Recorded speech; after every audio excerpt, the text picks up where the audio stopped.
Whether you love us or hate us, back in live and inside the game here, episode 268 on the National Soccer Network. Nate Wangler and Ryan Glinsky. Warm welcome back in to everyone joining us here on the show today. At that U.S. Open Cup game yesterday, Detroit City FC and Chicago Fire here in the city of Detroit. I'm phrasing it as taking my not my Hamtramck, but my Keyworth virginity, if you will. That was my first game ever at Keyworth Stadium, and I gotta say, man, the hype certainly matches. It certainly 100% matches exactly what we saw yesterday. And I don't know if we were expecting necessarily the turnout that we got from the community, but we got all that and then some. We actually had You some didn't expect that? celebrities, and well, that JT told me not to expect it. He told me to expect like a half full stadium, and I was like, Then I don't know. okay, like, Oh, I fully oh, expected all that.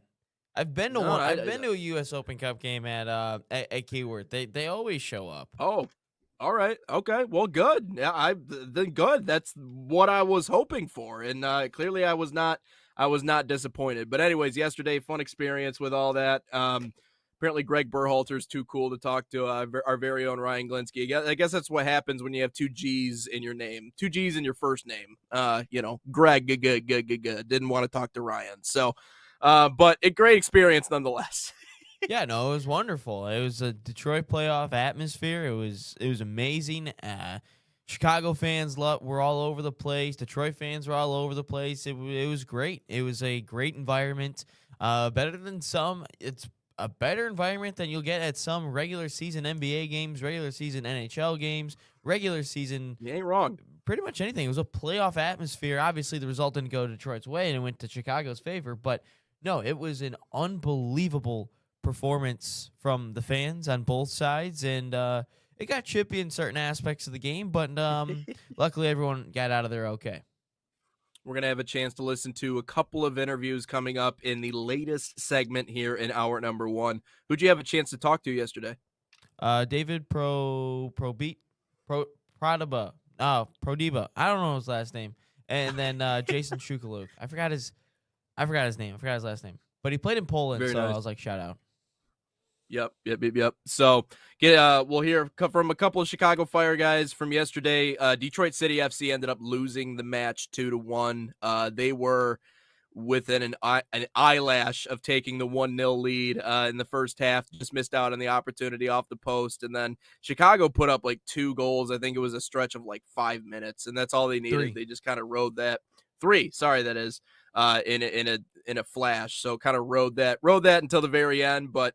A valiant fight from Detroit, anyways. But that is certainly an old part of town, that's for sure. We got People in the chat from Baku.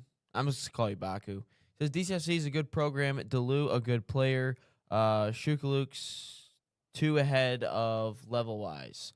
There was Pradaba and Shukaluk. They actually played together in the MLS Next through all the academies and stuff. I didn't know about that heading into the game, but obviously the red card happened and the game changed, but I thought Chicago was better, obviously, in the first half, and they controlled the most part and all that stuff. But hey, our very own Sam Fisher got the goal on video, so it's that's all that matters. Yeah, and Fish was in his element yesterday, so that was fun to see with all the photog row there back behind the goal. But yeah, physical matchup for sure. The chants were crazy. That was the part where I was really excited, and I talked about like enjoying an actual like authentic soccer environment, not just like high school here or random Division 2 college where like nobody's there. Like that was like an environment.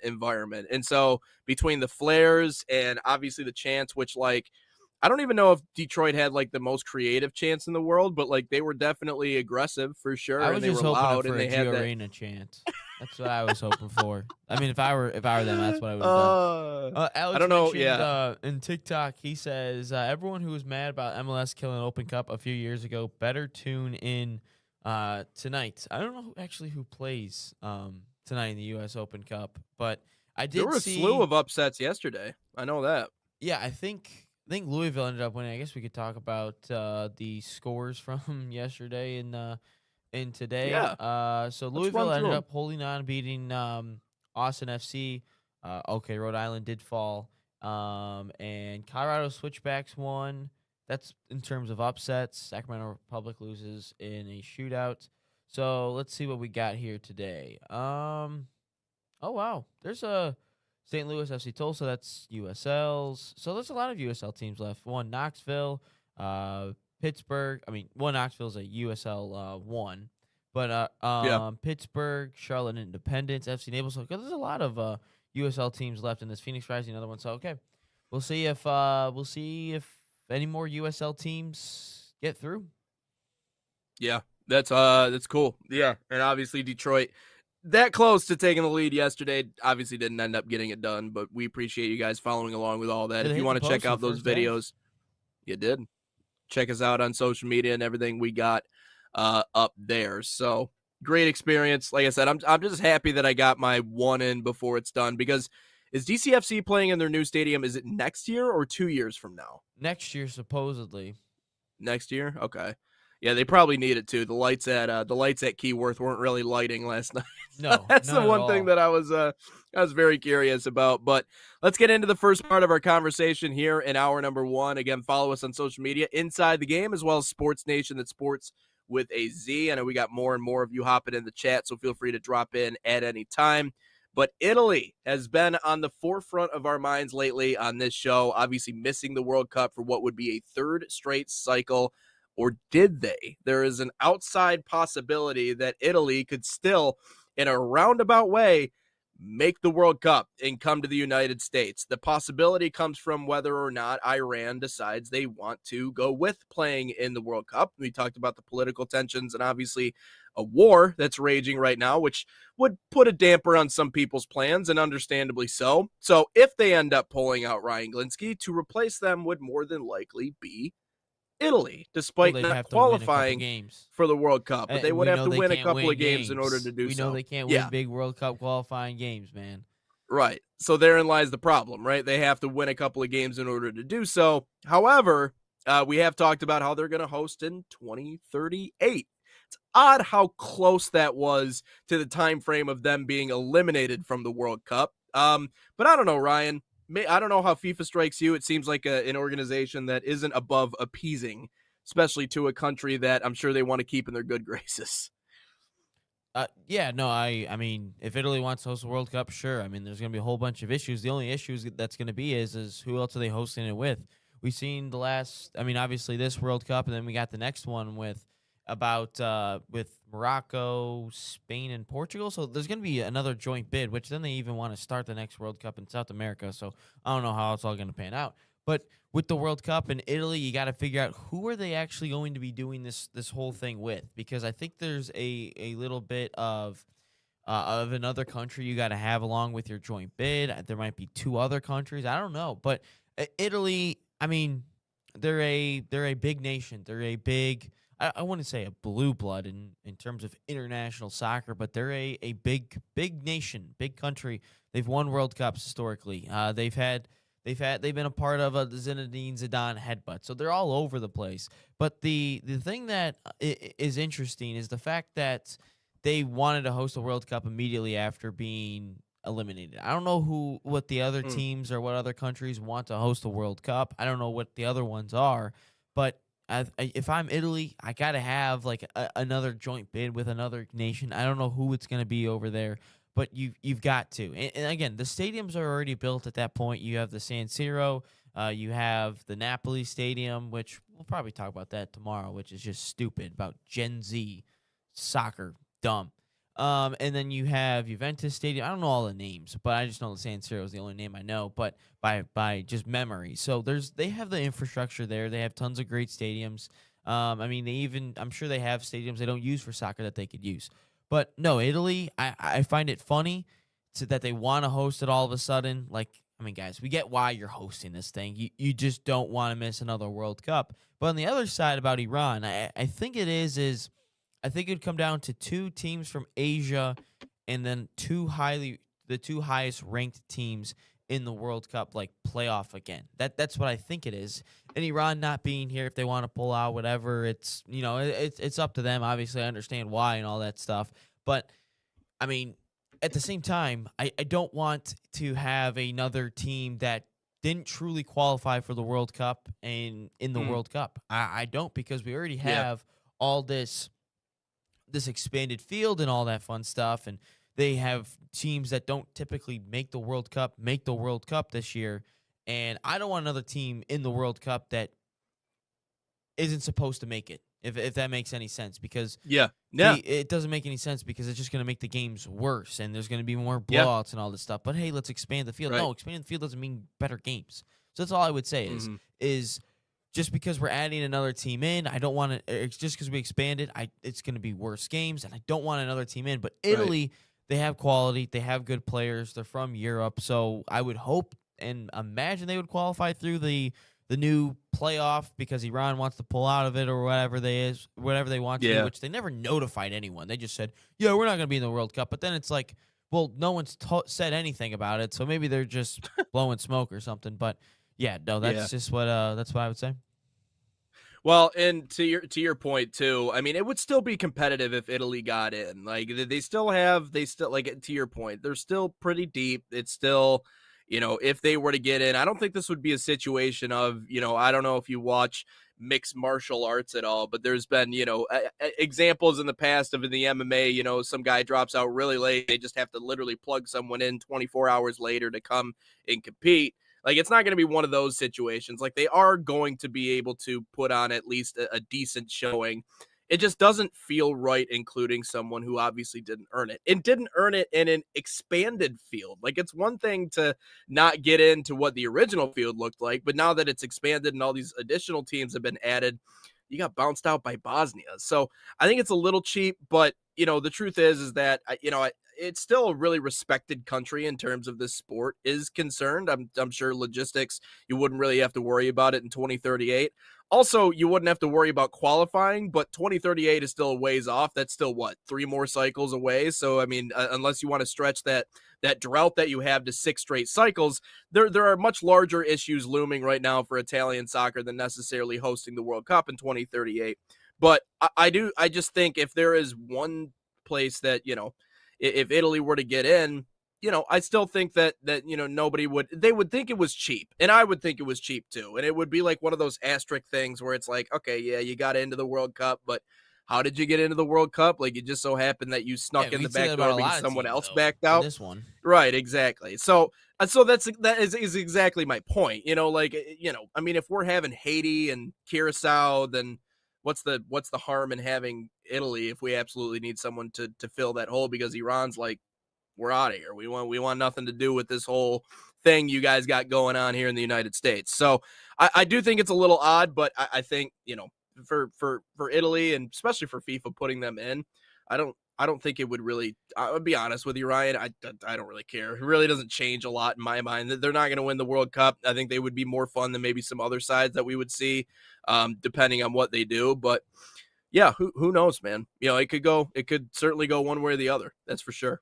yeah, Baku in the YouTube chat says Iraq is a good success story, a good team, but a super tough group. Yeah, they have Senegal, France, and Norway. This is just a couple of teams that typically would not get into the World Cup if this wasn't Yep. expanded.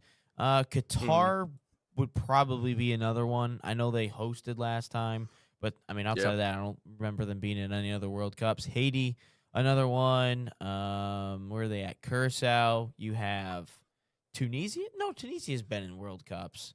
Egypt, maybe. I know they didn't qualify for the last one. And then Cape Verde, Saudi Arabia is typically in. Iraq isn't typically in. Jordan isn't typically in. Uzbekistan, Congo, they're not typically in. So like there's a lot of Mhm. teams that don't typically ever make the World Cup in the World Right. Cup, and I Right. just don't want to add, like, if they're like, let's just take another team from Asia or anything. Well, that's just gonna be another blowout. Like, at least Iran has been in World Cups before. They were in the last one. Yeah. Pulisic put his nuts on the line against them to win His that game. But like, Bulls. they've been to World Cups before, and that's what I'd rather see, like, great competition at the end of the day. Like, everyone complaining about the Yeah. whole stupid Cinderellas and this at the end of the day. Well, at the end of the day, I'd rather see the best teams play each other. Everyone that cares about the Yeah. Cinderellas, either A, you're an alumni of the school, or 2, you're lying to yourself that you actually like Cinderellas. And then when you get to see the 15 seed get blown out in the second round or in the second weekend by a much superior opponent, and then you complain, oh well, the game sucked. Well, there you go. You got your wish because you wanted to see Cinderella. No, it's the stupidest Yeah. thing there is. And if I'm being honest, like if we're looking at Uzbekistan and Congo, thanks for coming. You're gone. Jordan, thanks for playing. Thanks for showing up. Iraq, thanks for showing up, man. Like you aren't getting out of that one. Cape Verde, another one. Thanks for showing up. Like there's just, it's so stupid to me. I hate it. Yeah. Like how we have to expand everything. Hey, Curacao, another team. Thanks for showing up, Haiti. Hey, thanks for hanging out. Hope you enjoyed the day. Hope you enjoyed the last couple week and a half. Got to see some of the U.S. culture, but like, and head home. We'll see you maybe next time. No, it's the dumbest thing there is, and it's so dumb. Expanding the field doesn't mean everything. So if Iran does pull out, which they have said they were, afternoon, Dave, from Airdrie, Scotland. Hopefully I said that right. What's going on? I know I got it right yesterday once, but it's so annoying that all these teams, at least Scotland has made it to this World Cup. It's because of an expanded field, Dave? Is that why? Or are you guys actually pretty good this time? Just don't make a World Cup song that says "Don't come home too soon." Just that's the only thing I would say. Baku, yeah, they can take our land, but they can't take our freedom. I would agree with it. For those teams, it's just a dream come true, life changing to even be at the World Cup and experience it. Yeah, I get that. But I'm saying from a typical fan standpoint, I get it. They probably don't care if they lose, and if they score a goal in the World Cup, the whole country will go crazy. I get that. The only thing I'm saying is from a neutral fan perspective, outside of seeing the U.S. lose in the round of 32 or get grouped, for all I know, I don't want to see any of these teams and just see massive blowouts. I don't want to see that. I just want to see I want it to go back the way it was, where it's top 2 teams get out of the group and they play in the round of 16, yada, yada, yada. But, I don't want to see all these blowouts. Oh, I bet that one still hurts, Dave. That's not a great World Cup song to have. Don't come home too soon. Ooh, yeah. From a March Madness perspective, though, like you have blowouts, right? But you also have competitive games. Are you willing to trade maybe Curacao getting beat by, or like, no, let's take, I don't know, Haiti. Are you willing to trade Haiti being beat by 5-6 goals to get another matchup that is an upset? Like, are you willing to trade off the two in order to potentially, or trade off the one in order to potentially see the other? If the upset includes England losing, 100%. But it depends. I'll give you that. It depends who the upset is. But again, at the same time, if I'm seeing one of the best teams get knocked out earlier in the tournament, then no. Because soccer, but if they're the best team, they got to win the game. Or the match, I should say. But if they're the best team, then they should win the match, right? Then it should be no issue. But I guess that's the whole thing, and then you add another round on top of this, so there could be more upsets in all this, and we could see more CONCACAF teams make it to, I don't know, make the quarterfinals or the semifinals like Costa Rica did back in 2014.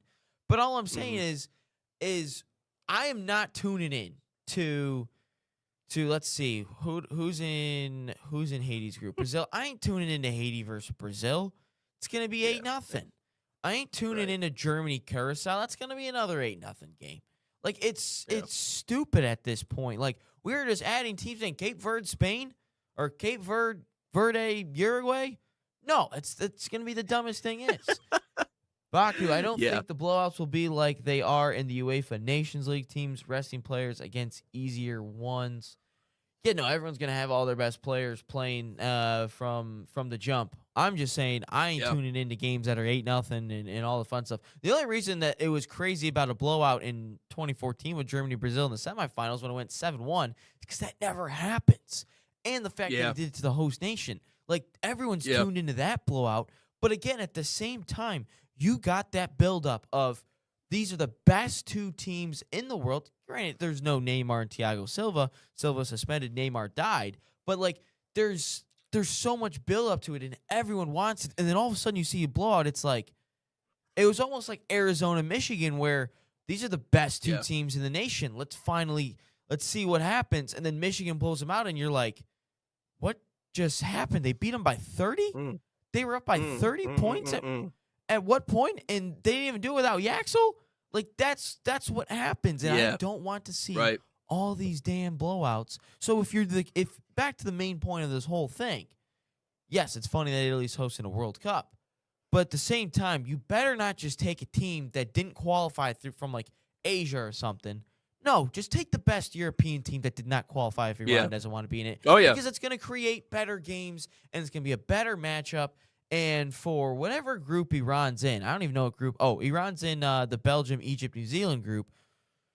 Italy gets in. That could be an interesting group. That could be really interesting. Yeah. It's still interesting with Iran in it because Iran's a good team. But just don't put in another random team that shouldn't even be there. Yeah. Yeah.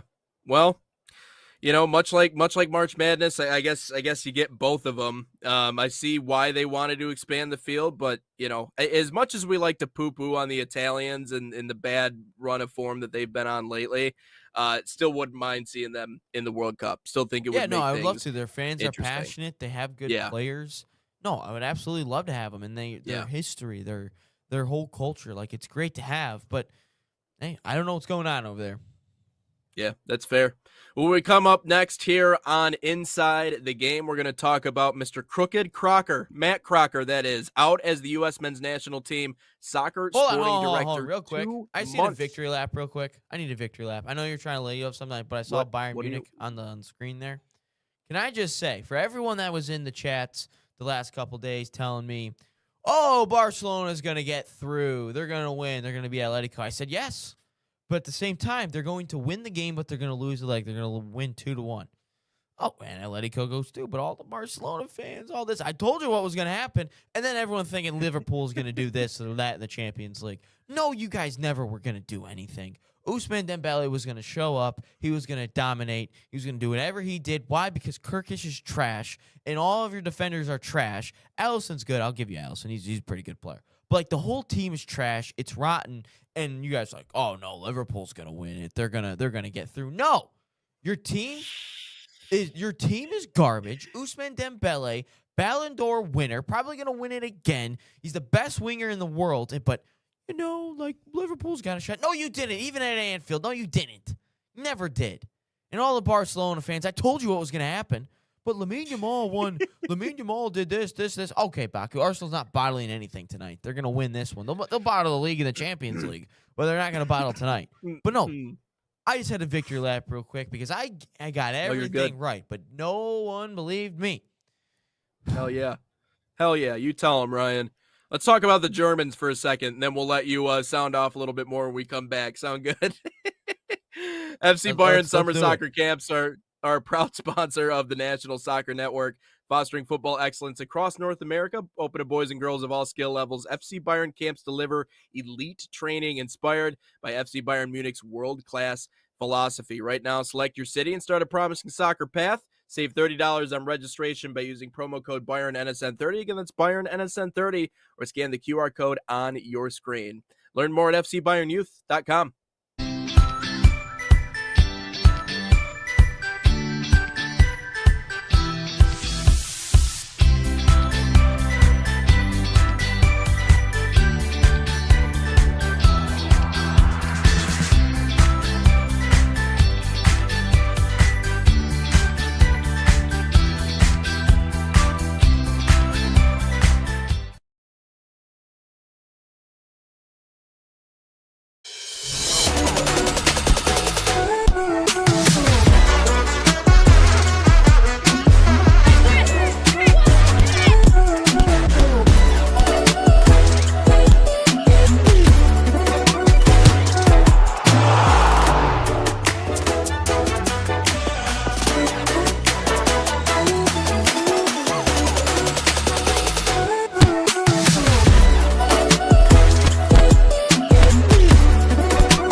So the dream behind Irene's was simply to be a place where the community could come and gather.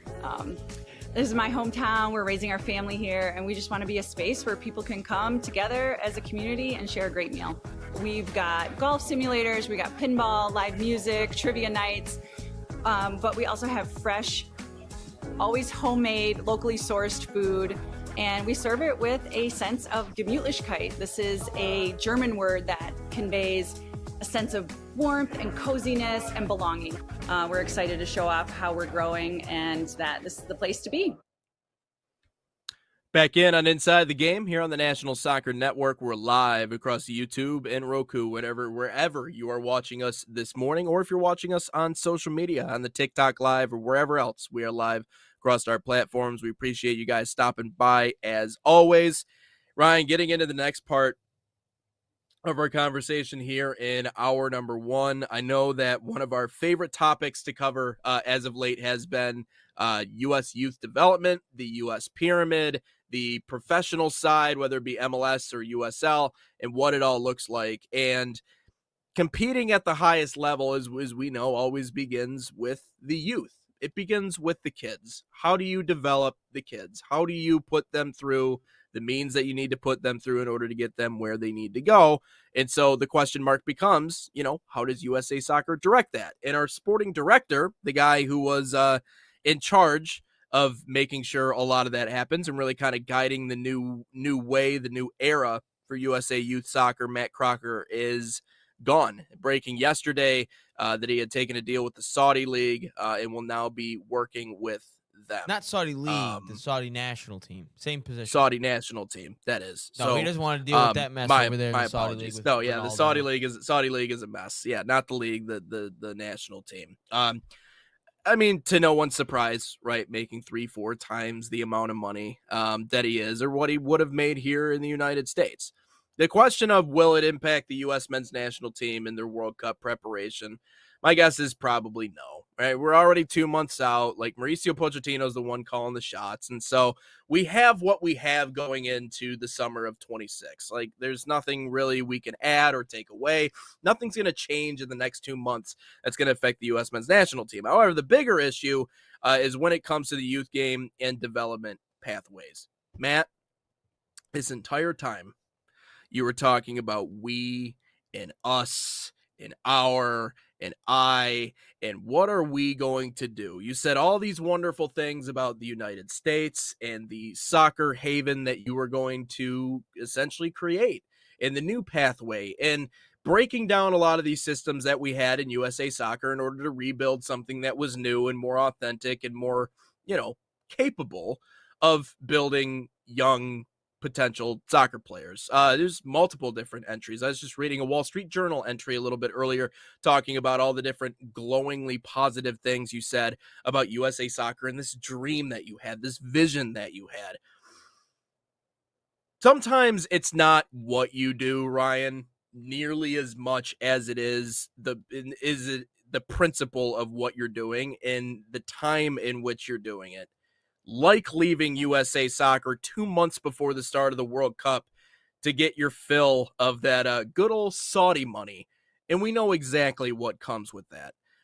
Why get excited about what could the future of USA Soccer be when the people in the highest positions of power in this game in soccer in the United States would not even bat an eye, not even blink when they're offered a lot more money to go elsewhere, especially Saudi? It doesn't really mean as much to these people as you think it would mean. They're simply business people. They're people in positions of power who are making money, and they don't really give a shit about the youth. And I'll say that about Matt Crocker because I completely and utterly believe that. It had nothing to do with you. Now, I know this really has nothing to do with, the U.S. men's national team per se. They'll be okay. But in this one move, I think it is more indicative of a much wider spread issue than just necessarily Matt Crocker was like, yeah, I want to make some extra money. This is indicative of a much bigger problem, which is the American mindset around this game is capitalistic, like we've already talked about, and it is money-based. You can't say all of those things that you said. You can't wax poetic about what an untapped tapestry the U.S. is in terms of our soccer potential and then take off 2 months before the World Cup just to fill your own pockets. But that's the reality of where we are. Am I saying it's the wrong choice? Like he would never leave this job and that loyalty is rampant and everybody's just trying to stay with their employer forever? No, of course not, right? If you get an opportunity with more money, you take it. But if that's all it takes, then what are we doing here? What are we doing here? I think it's shady. I think the timing of it is weird. But I think more importantly, there's just so much ego and money flying around in some of these spaces that, again, you just wonder, like, who actually cares about turning this thing around and making a sustainable product, and who's actually in it for the money? Frankly, Ryan, depending on what day it is, I can't tell.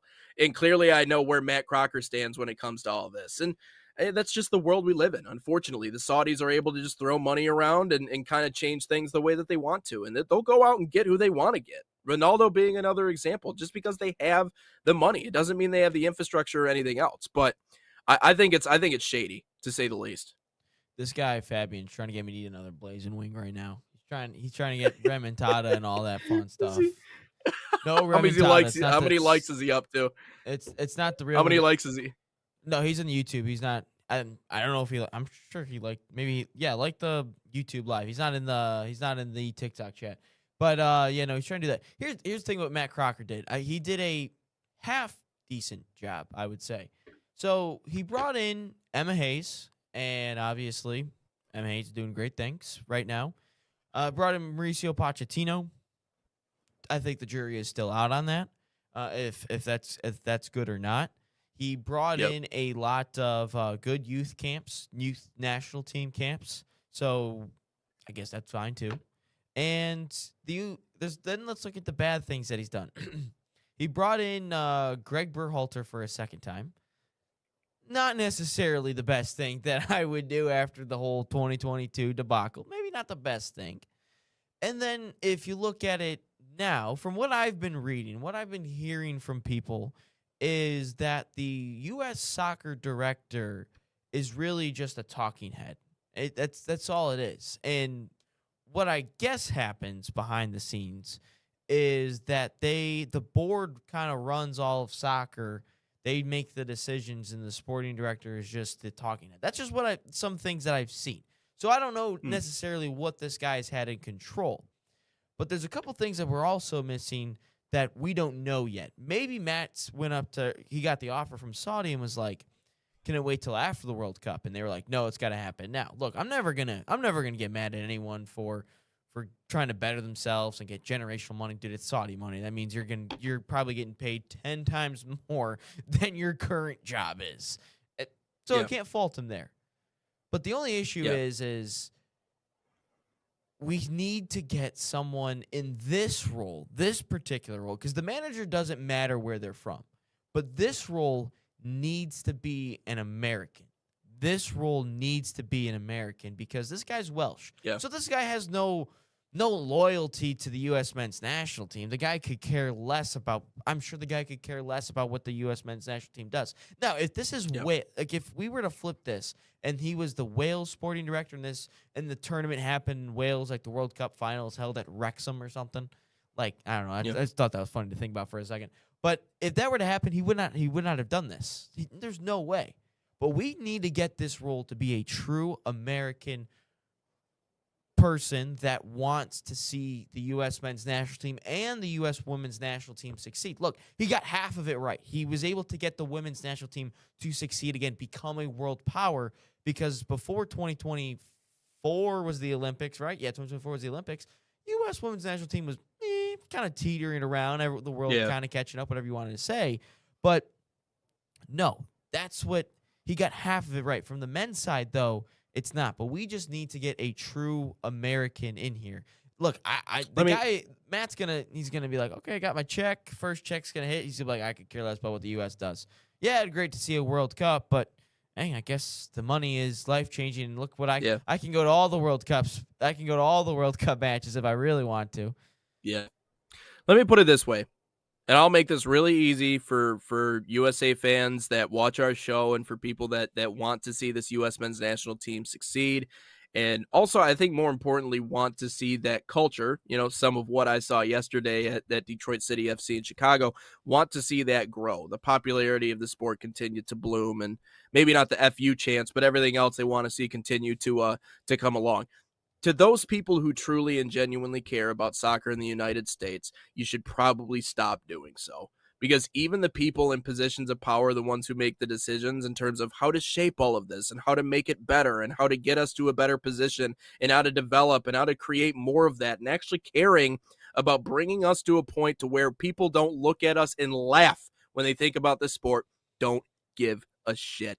They are willing to give up that position at a moment's notice if someone else comes along and offers them a lump sum of money. You want to know why? Because we are insistent on putting non-Americans in positions of power when it comes to leading USA-based teams. They don't have any loyalties here. They can say all the flattering stuff they want to say. You can walk around and, oh, well, this land is my land. This land is your land. I don't care. You're not from here. There's no emotional connection to the U.S. men's national team. There's no emotional connection to this team. Why is it that the most passionate people when it comes to USA soccer, Ryan, are the freaking podcasters? Why is it that Landon Donovan and Tim Howard seem to care more about USA soccer than the actual people that are in the building that are in charge of making these decisions? I know that Emma Hayes is a great hire. I ain't going to bash on Emma Hayes. I'm actually low-key really excited to talk about the 27 Who do you like more, World Cup. Emma Hayes or Kurt Signetti?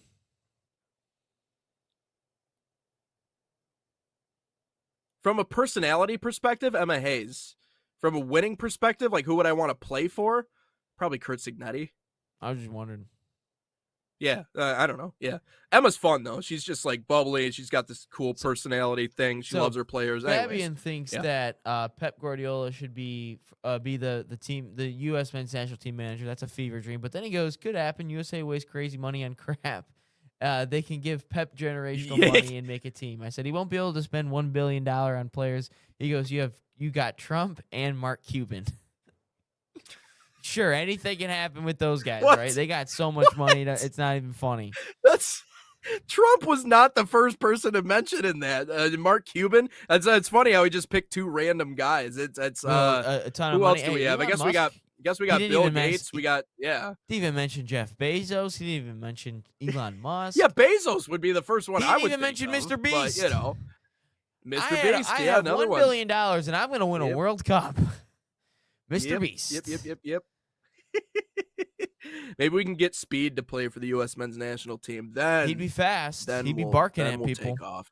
That's what I'm saying. I didn't realize he was actually. I love his little racing challenges he does with people. Didn't he beat like Kareem Hunt once, or like he came close? He's trying. He's trying to be in the Olympics though. He's trying to like be a sprinter for the Olympics. Really? That's what he's training for, I guess. Can't really hate him for that. But to your point can't. about why is everyone so passionate than the podcasters? Well, it's just easy for us to complain and bitch about things. I guess. I guess. Yeah. The radio stations and the podcasters that complain about the Red Wings, does that make them more passionate than the Illiches and stuff? Or like when the Lions were sucking? Yeah, you're right. It's easy for us. It's easy from this side of the aisle to complain and be passionate, complain about everything. It's easy. But my point is that they've tried it. You've tried it that way. Time and time again. Now try it this way.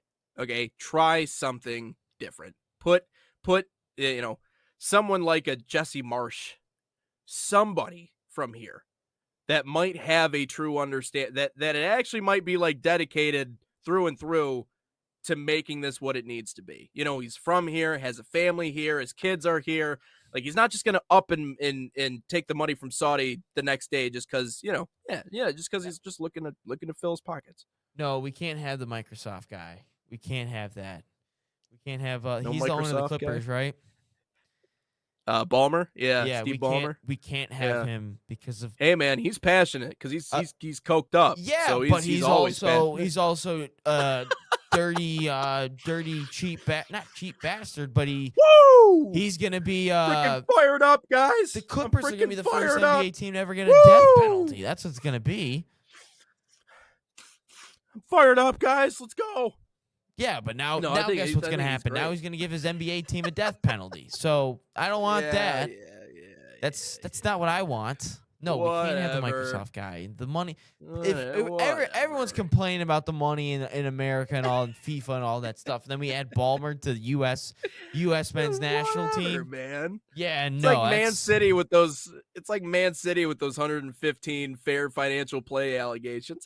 What money, shmoney? What it happens. No, so, we can't have let's Ballmer, take- man. That's a horrible idea. That's a horrible idea because the next thing you know, Pulisic's gonna be getting paid from like some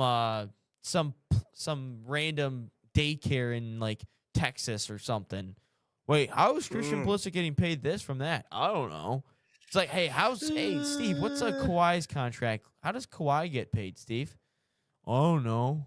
Gets paid like the rest of them all do. People here don't care. Fabian, people here don't care because we have other sports. But if they made soccer the principal sport, it would change. Yeah, but nothing's ever topping basketball or football. Football's king, man. There's no one stopping.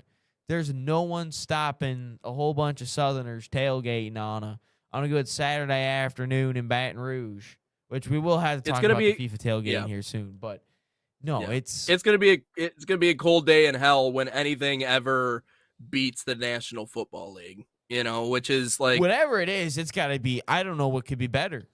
It might be something better than sliced bread.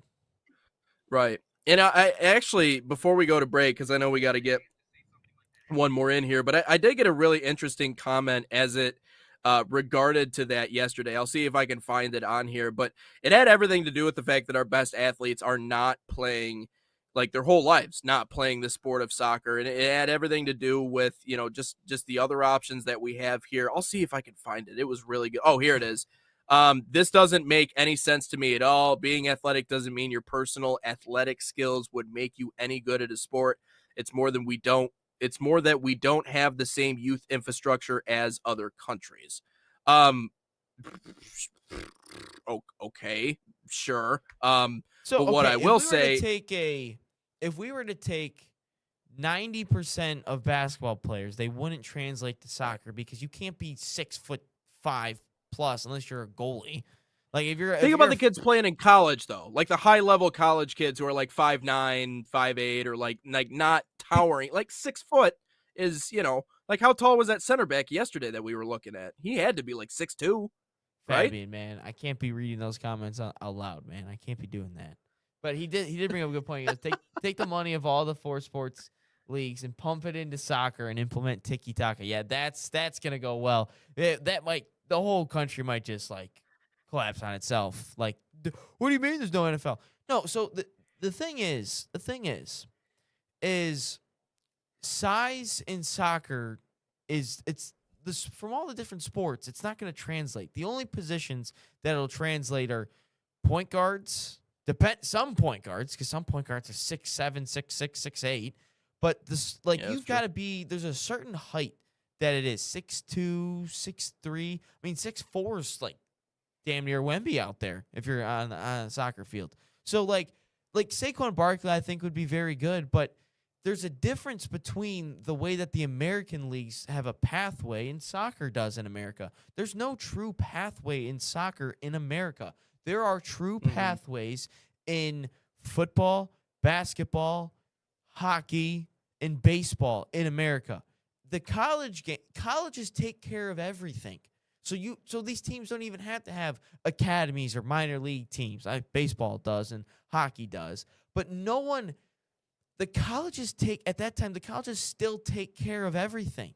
Like, you are going to play against the best competition in the world for your age group, unless you're Bediako and decide to go back to college after you played in the G League for 4 years or whatever it is. But college soccer isn't the best thing in the world. Like, I don't think people understand that yet. Yes, college basketball, college football, college baseball, maybe college hockey, I don't know exactly. That's the best, right? College soccer, no, because everyone else does the academy systems. They go through academies. They do grassroots and all that fun stuff. Look, newsflash, guys, the college soccer season, if you're good enough, goes from August to, if you're good enough, to November. And that is 2, 3, 4 months. While everyone else is playing 10, maybe 9. Yeah. They're getting better than you. What are you doing the other months? You're doing what I did. Work out and then go to the bar. That's what you're doing. So instead of getting touches, having game reps time and time again, you're spending half of your college life, half of your college year, calendar year, doing things I would have done. Like, you're not getting better. You're to a certain point, the soccer player in America is on par with everyone in the world. But then it's like that 14, that 15, that 16 age is when the separation happens. But up until like 13, we're fine. But college soccer is not the way. Maybe women's soccer, but the men's side. No, I agree. No, I That's why the world is better than us.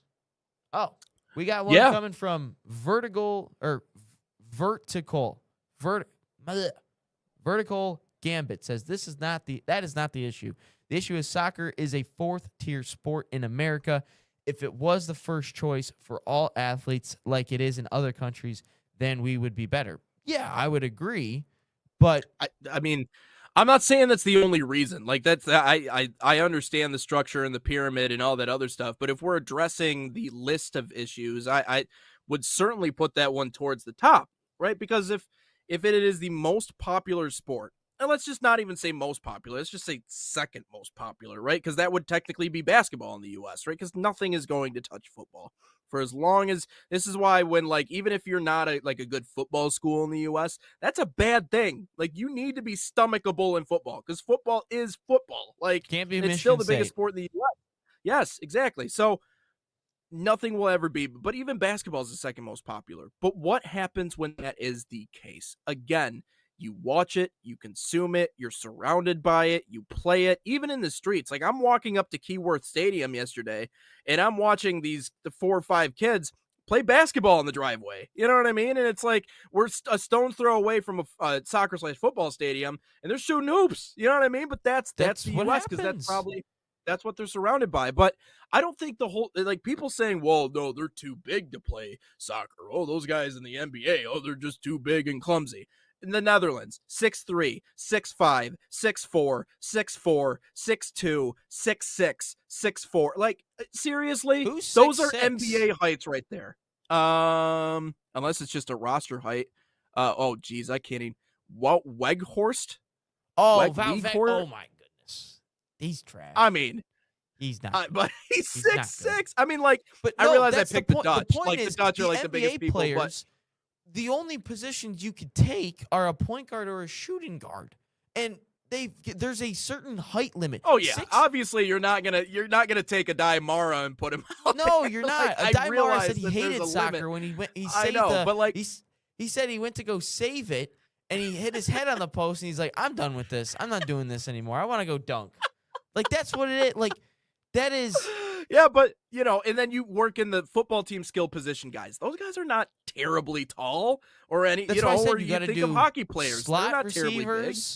You can't have Megatron out there, but you're going to have slot receivers, and you got to have running backs. Maybe a quarterback, depending if, like, you're Kyler Murray or something. But, yeah, no, I would agree, but, I mean, that's Calvin Johnson was only 6'5". He was a big guy, but, Who? Calvin Johnson was only 6'5". He was only 6'5"? I thought he was taller than that. Isn't that weird? Yeah, he's only 6'5". He was just big. That was Calvin's thing. He was like 240 pounds, so that's like way too damn big for a wideout. Fabian says they have to take out college soccer and do academies. I would agree for the most part of that. But again, if college goes the way that they are saying, where it's going to go to the full calendar year, then I would say it becomes a little bit more sustainable, a little bit more eye appealing. Then Fabian goes, hockey is the same as soccer. They got bored, so they needed sticks. I don't know about that. I don't know. Wait, sticks? What?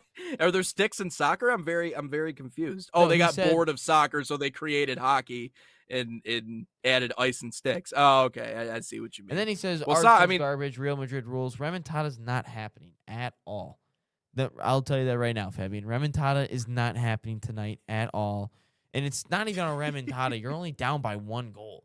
And if I got to hear this other dumbass excuse again from the Real Madrid crowd, but there's just something that happens at the Bernabeu. Like, weird stuff happens. If Mikel Arteta can walk into your guys' place and take it over and win, anyone can win and take it over. You guys aren't special anymore. Like, if Arteta can go in there, win a game, you're not special. That's all I'm saying. Yep, you maybe have a point there, but I don't know. Like I said, it's not as simple as just saying like our best athletes can't, and that's why I understand why it frustrates Europeans when we're like, well, what would our starting 11 look like if all these guys played soccer as opposed to their respective Let's make sports? a starting 11 of U.S. Let's do that tomorrow. Let's create a starting 11 so we could just of just USA athletes, put them in spots where we think that they would like. Actually, it don't even matter with like whatever spots, but you like LeBron James out there. We'll put Steph Curry, Saquon Barkley, Jahmyr Gibbs. Maybe we just put like what's his name? Linderbaum at center back or something. Just there you go. Block it. We'll make a starting 11. We'll each make a starting 11 tomorrow of USA athletes and where we would put them on a soccer field. We already did that once, right? We already did that on this show, and everybody was like, "This is stupid. You guys are dumb. Please never watch the sport ever again."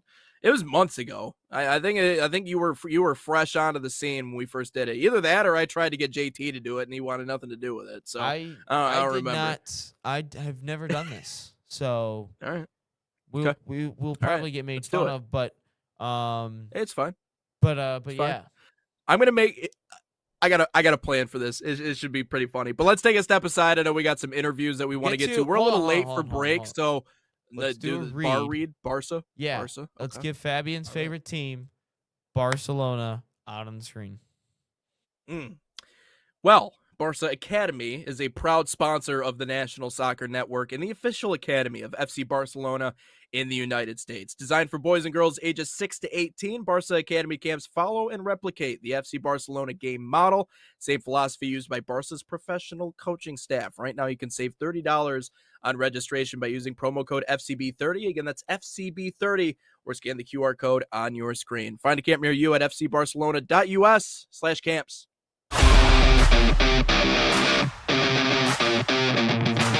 In Barca Camp, I sing my song Grown on and off of the field.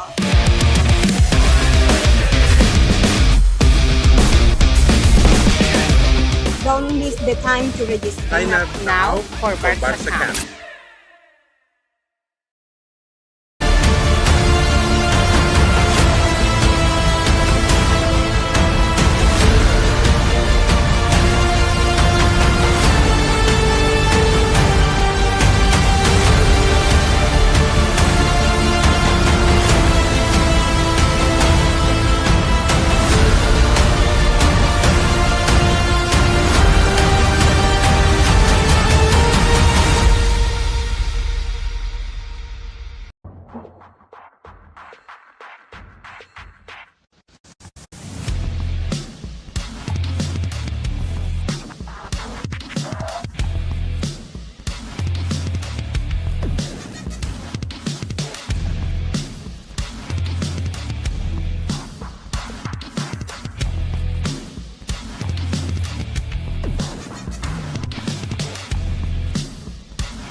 Welcome back inside the game here on the National Soccer Network. Nate Wangler and Ryan Glinsky.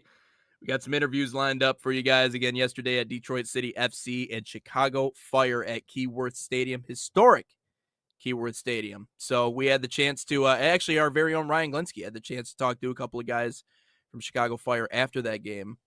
You doing okay?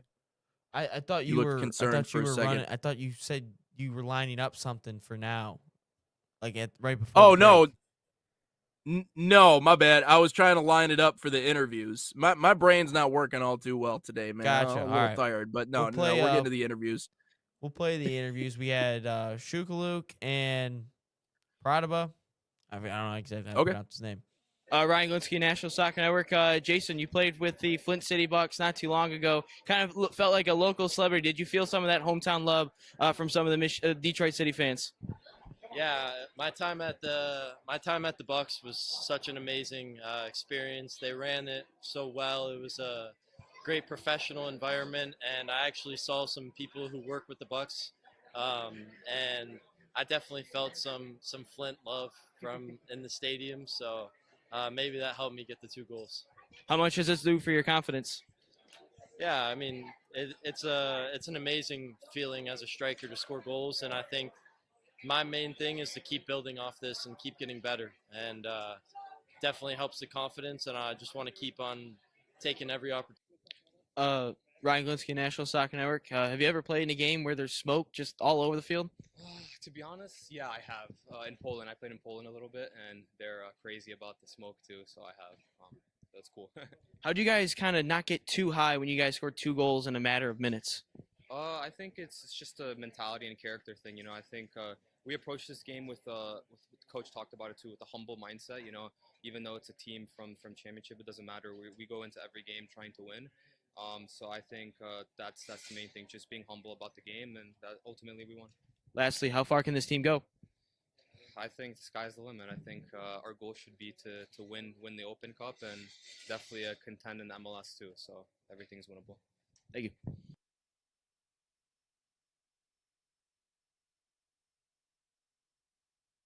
Oops, everyone was muted. Yeah, great move from all the players.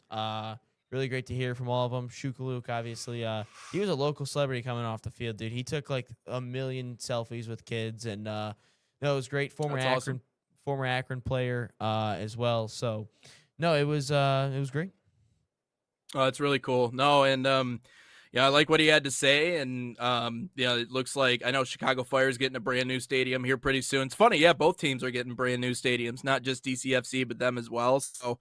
I liked how we mentioned at the very end they're wanting to compete in the MLS. And we were actually, you and I were standing there at the where the media section is talking about maybe asking a few of the guys what's it like to defend Messi, because that's the cold reality. You go from Hamtramck, Michigan to you might have to go to Miami, Florida here in a little bit to play those guys, and obviously they're in the East as well. So competitive, and statistically I think the second best defensive team in Major League Soccer. So, yeah, I mean, there may be an argument there. So, I mean, Greg has them moving in that direction. I know yesterday wasn't their A team necessarily. I know they rested some of their guys, like we've mentioned on the show before, resting your guys in those cup matchups, but fun game nonetheless. Yeah, no, I'd agree with you. Fan bases were all over the place.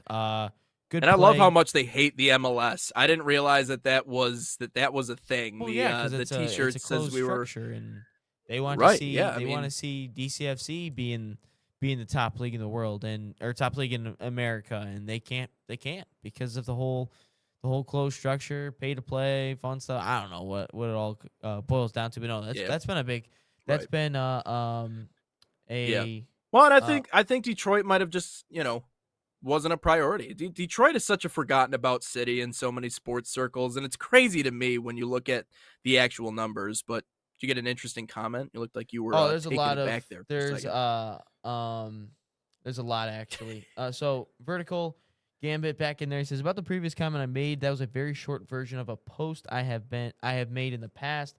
I keep that post saved, just repost it when the topic of why we are not as good as people think. Too big for the chat, but I will add it to the comments whenever the show is over. Yeah, we'll talk about then tomorrow then. We can bring that up. Yeah. Maybe we can talk about that again. But Fabian wanted to get your opinion on something. He said he wanted to do an international 11 versus Team USA 11. And he's like, there's no way Team USA would handle it. I go, obviously. So he made a 4-3-3 formation of all the world players. Emi Martinez in net, right back Hakimi, center backs would be Ruben Diaz and Virgil van Dijk, left back Alphonso Davies. Midfielders would be Rodri, Jude, and KDB. Forwards would be Mbappe, Haaland, and Messi. He just wants to get your opinion on what the score maybe would be, what would happen in this game. I'm thinking like 8-0. If they played Team USA, yeah, like current Team USA. Obviously. Man. What the final score would be. I think we would stop them shy of double digits. I think our boys would be capable of stopping them shy of double digits. I'll go 9, and then I'll go 9-1 because Patrick freaking Ajiman is going to find a goal in the 95th plus 700th minute, and then we're going to be like, oh, nice, Patrick Ajiman scored. And then Christian Pulisic's going to be out after 35 minutes because that's just he has one good run, and then he's just like, I'm tired, or my fucking toe, His my toe damn hurts. toes hurt. Yeah. So something along those lines. I'm going to go 9-1. I think we stop them shy of. We'll definitely grab a goal because they'll relax towards the end, Yeah. and we'll get a tap exactly. in right when They'll everyone's put in their backups, the borderline Hall of Famers. They'll put those guys in, and then we'll see.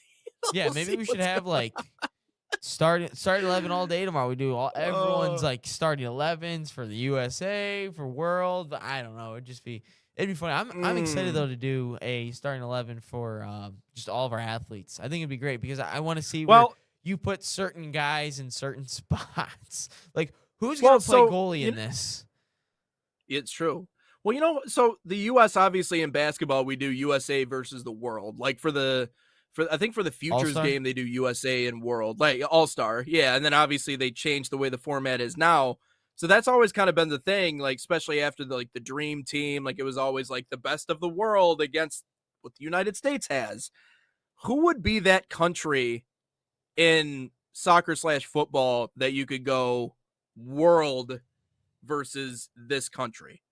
Like, is there, but I don't even think it would be one, right? It would have to be like maybe a couple of countries put together.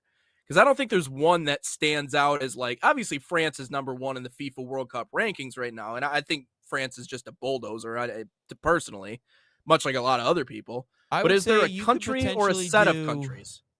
You could potentially do France. You probably do England. As much as I don't like them, you could probably do Like England. France and England combined?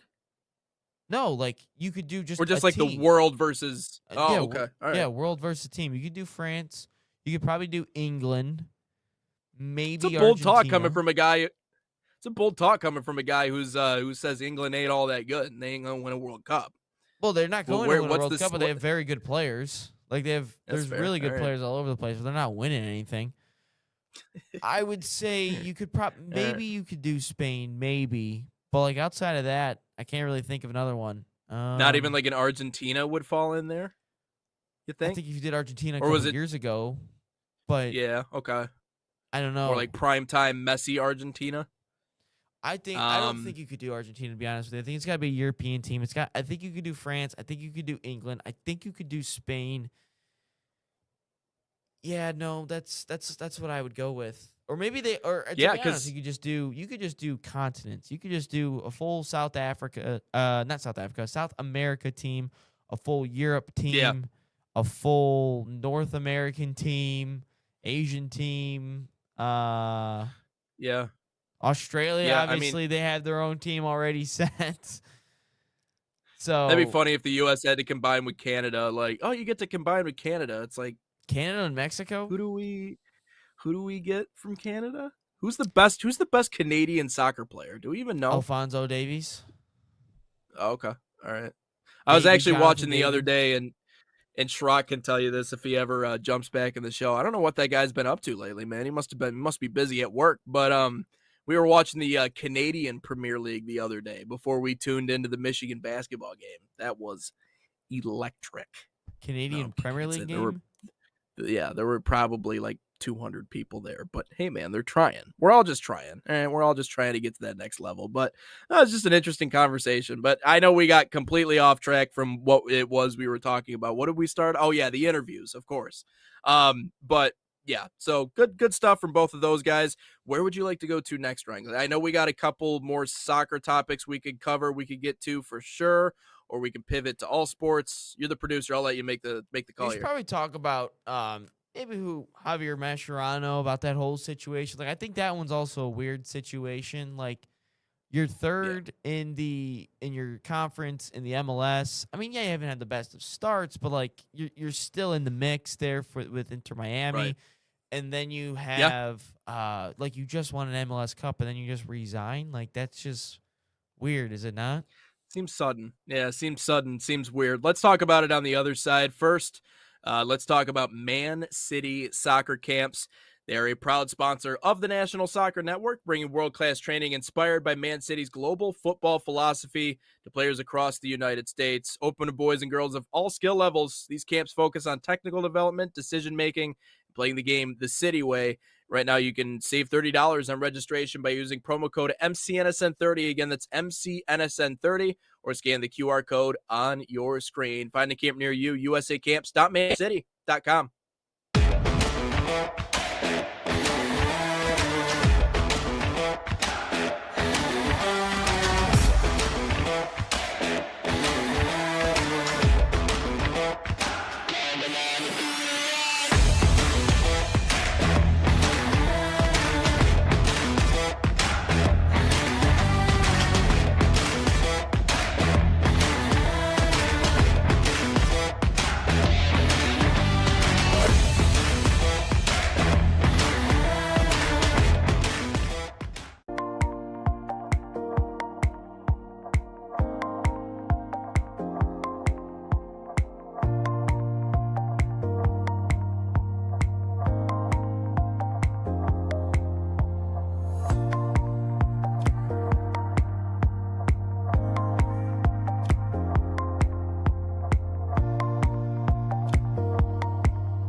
Well, our conspiracy episode was yesterday, but maybe we can cook up a few more ones as we talk about the next storyline as it pertains to the MLS. Hello, everybody. Welcome back inside the game. Some news breaking and some sudden news, all told, just 4 months after winning an MLS Cup, Javier Mascherano is gone. He's done at Inter Miami. Quote, personal reasons. Ryan, I'll let you take the lead on this one.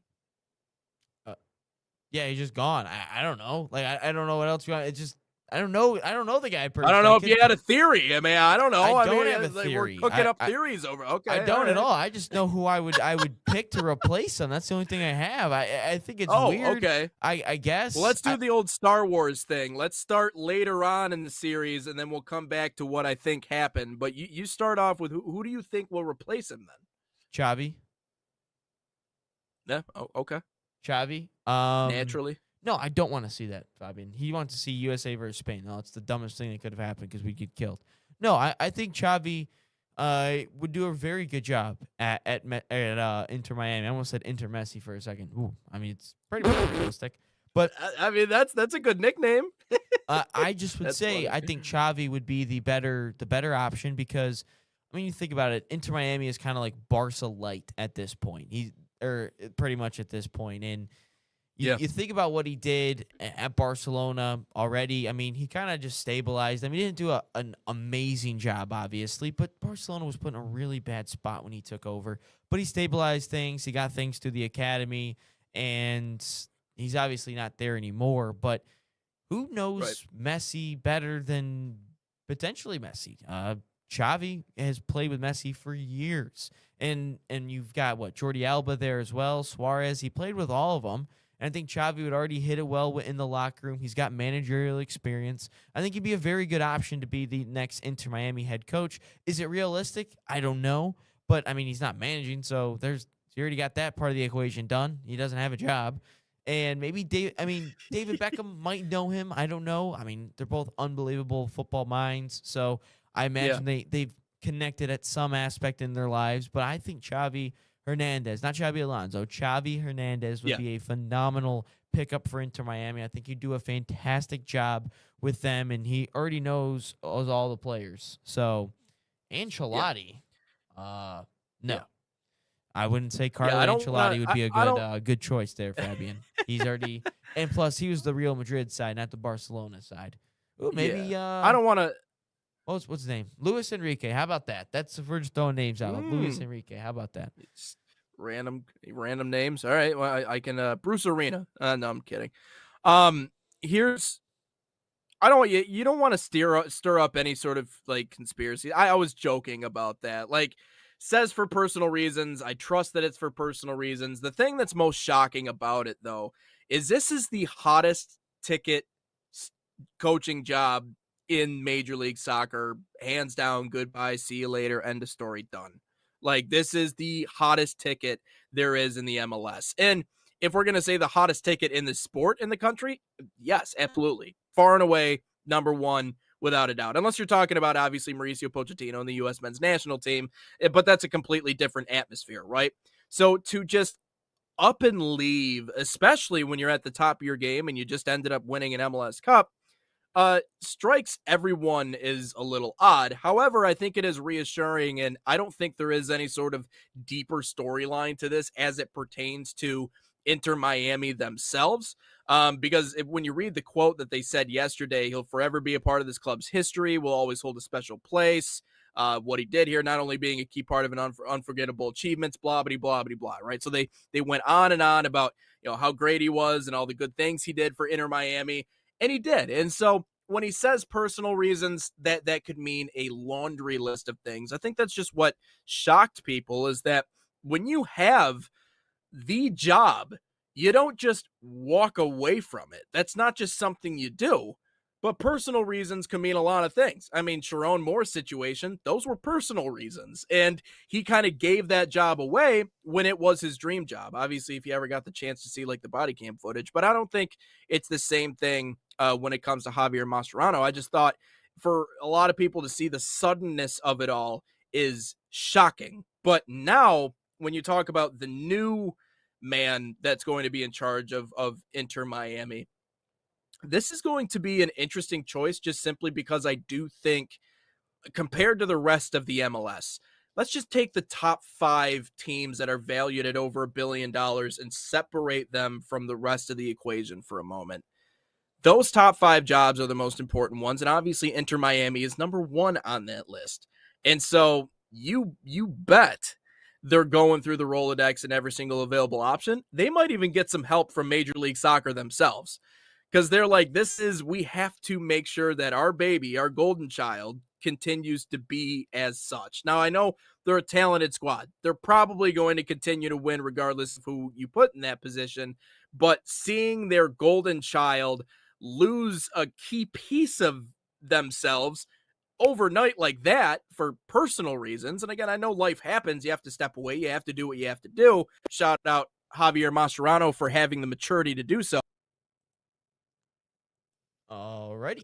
Time I bump, we'll wait for Nate to you can bring it right back. I'm good. Sorry. Anytime I bump the thing, it goes haywire.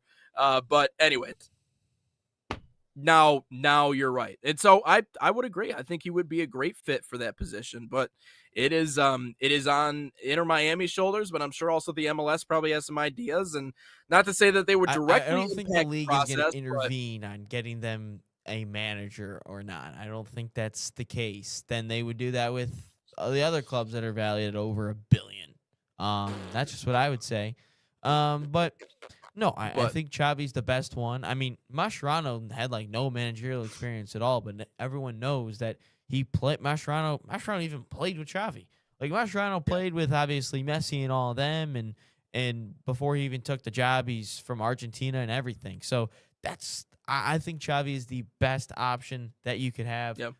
Fabians are just saying Ancelotti, Neymar, Iniesta. Those are Neymar and Iniesta. And Neymar still plays, so he's not going to manage anything. Xabi Alonso. I know I just like set it off there, but no, I still think Xabi Alonso, I think, is still waiting for the Liverpool job. That's what I would say. I think he had enough of the whole Real Madrid experiment, and I think he's just waiting for the Liverpool job when Arne Slot eventually gets fired, like through a couple months next year. You know what's another good one too? which I don't know if he would do this at this point. But Cesc Fabregas is another good one. I don't know. I don't think he would ever leave, but I think that's another good one because again, he played with all those guys. If we're like Inter Miami is like their whole a lot of teams have like certain like philosophies from like different teams as well. Like they bring all this culture over from once like the Giants will probably be like the Ravens, to be honest with you. Yeah. So I would say like Fabregas kind of keeps that whole Barcelona mindset, that mentality kind of in there and everything. Like I know he played with all those guys, but like obviously you're gonna ask Messi who you think would be a good manager, and I think he would. I think he would say great things about Xavi, and I think he would say great things about Fabregas. Obviously, Alonso played against them all in maybe La Liga and stuff. Yeah, maybe less the league and more, trusting Messi in this decision process and seeing where he wants to go. Because at least if I was Inter Miami, he would be the first one that I would look to and be like, hey, man, we need a new guy. Obviously, this is unexpected. Did not expect this coming whatsoever. I don't think anybody did.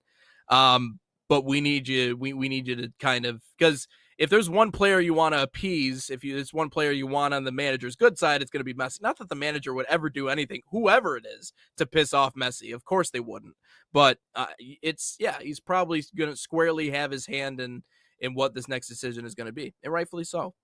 So yeah, he's the greatest player of all time. So that's what I would say. So, I know we can talk about the new Gen Z soccer proposal, or we can get into all sports on the other end. What do you think? Let's do the Gen Z tomorrow because it's going to take a while, and obviously we got to get to Who to Bet, we got to get to the Pistons. So let's talk about let's save that for tomorrow because it's going to be it's really stupid, and I think it's going to take up a majority of time tomorrow. All right, let's get to Who to Bet on the other side here on Inside the Game.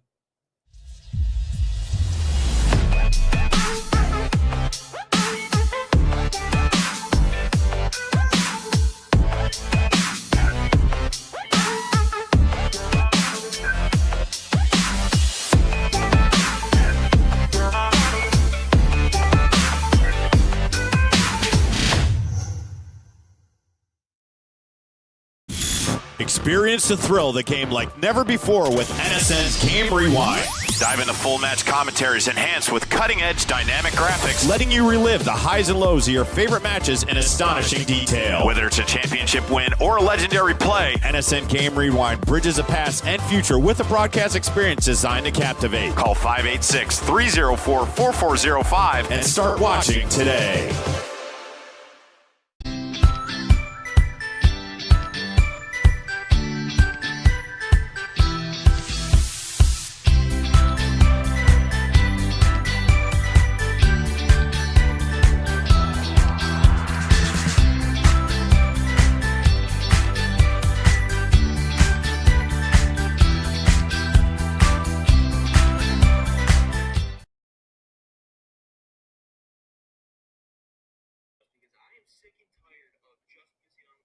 Sorry, I'm listening to your videos over here. I don't know if you could hear that in the microphone. As listening to you talk about Pistons, Hornets, and how we need that in the playoffs. And, well, we might get it, Ryan Glinsky.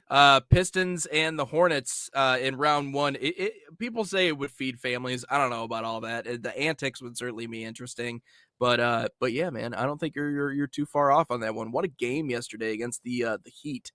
I was watching some of those highlights before I got hit by the freaking end of worlds thunderstorm that was barreling across the state. But I don't know if you got to catch any of that. But I went straight to bed yesterday. Yeah, probably a smart choice, man. Probably a smart choice. Let's get into all sports. One of our favorite segments each and every week. Who to Betta? Who do we got today for Who to Betta? We got God himself, Kevin McGonigal. That's that. That's what we got. I'm trying to find where it is. Okay, here it is. Yeah, we got not JJ. JJ Weatherholt. I almost said JJ McCarthy, but yeah, you're right. JJ Vanderholt and Kevin McGonigal. But yeah, no, here's Kevin McGonigal. Both of these guys. This is a good comparison, I think, from Nate, because I had to ask Hey, Fabian says, I love your guys' content. I appreciate it, Fabian. Hopefully you enjoy Who to Beta as well. But this is a good Nate comparison. I waited for him, and I was like, give me a good comparison for Yeah. Kevin McGonigal because they've played like 10 games. But here's Kevin McGonigal's stats so far in his early MLB career. 311 batting average, 417 OBP, 492 slug, 908 OPS, 8 homers, 8 RBIs, 1 homer.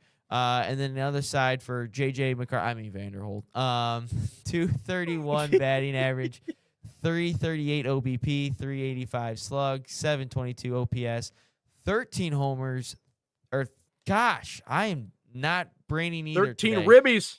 13 RBIs, 3 home runs. Man, we should not have gone last night.